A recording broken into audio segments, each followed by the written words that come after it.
Do zebras ever get disappointed? Interesting.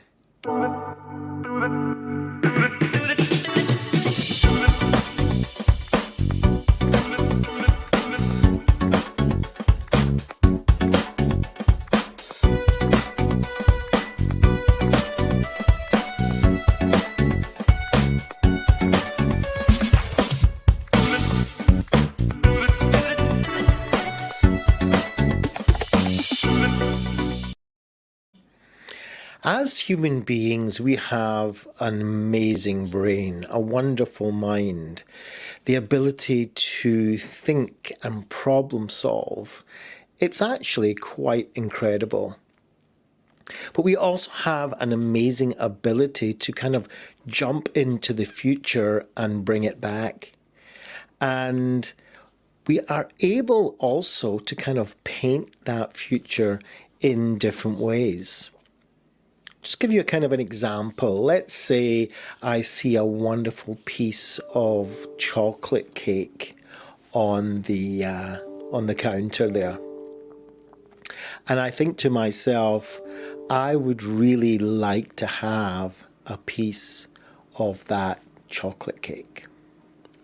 And if I have a piece of that chocolate cake and I eat it, it's going to be really, really yummy.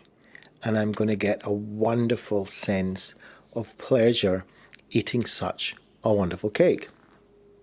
Wow. Now that's all just me thinking about it. It's all in the future. And there's a likelihood that I'm going to actually eat a piece of that wonderful looking chocolate cake. But if I look at that same chocolate cake and I think to myself, you know, a minute on the lips, years on the hips, right? This is going to give me a even fatter belly than I've got right now. That means I'm going to have to walk more than my usual 10,000 steps, right? It means that I'm going to have to sweat it out even more in the gym. And that could cause me not to eat that chocolate cake. Now, there you go. Both scenarios are in the future. Both scenarios I've created for myself. In one, I eat the chocolate cake, and in one, I don't. Now, let's say I did eat the chocolate cake. I chose that choice. And in fact, the chocolate cake was really not as tasty, let's say, as I had imagined. There's a massive chance that I'm going to be really disappointed. In fact, I might never eat that chocolate cake again, because the next time that I come and see that chocolate cake, I'm going to have in my head that chocolate cake does not taste nice. Now, whether that chocolate cake actually does taste nice or not, we don't know, because we're not going to try it again, and it might just have been a one-off. Animals don't do this, right? They just take what's happening in the moment, and either it happens or it doesn't happen.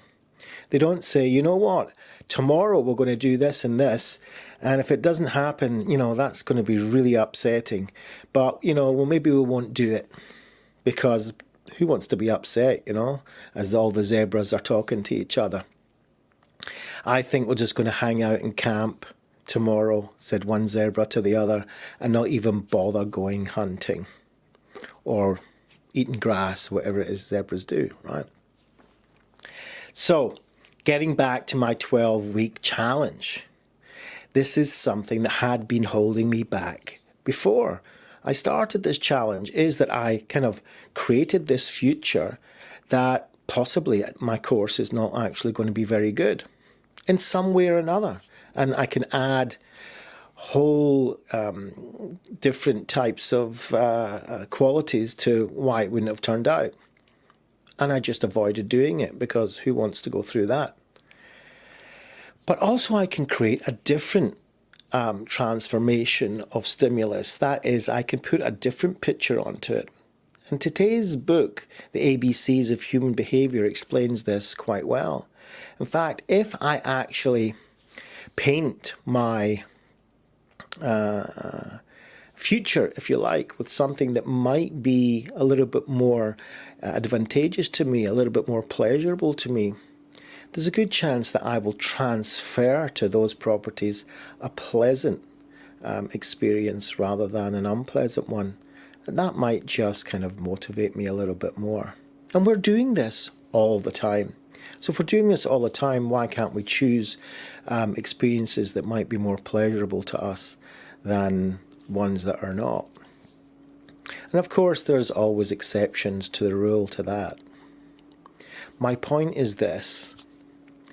If I paint the future of something that's important to me to be painful and something that might cause me disappointment, then there's a good chance that I'm not going to do it. If I paint it to the point where, you know what, it might be painful, but it'll still be really important to me, and I'm willing to experience the pain of disappointment in order to get something that might be really important to me in the end. And I've been trying to practice this for the last 4 weeks. And as I enter the first day of my 5th week, then it's really, really important to me to kind of ride on the momentum that I've built up until now.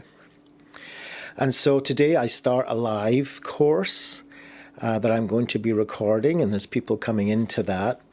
And I'm going to try and take the pleasurable experiences that I get from that and transform that into the future experiences that I might get when I do my recorded course, as I'm planning at the moment.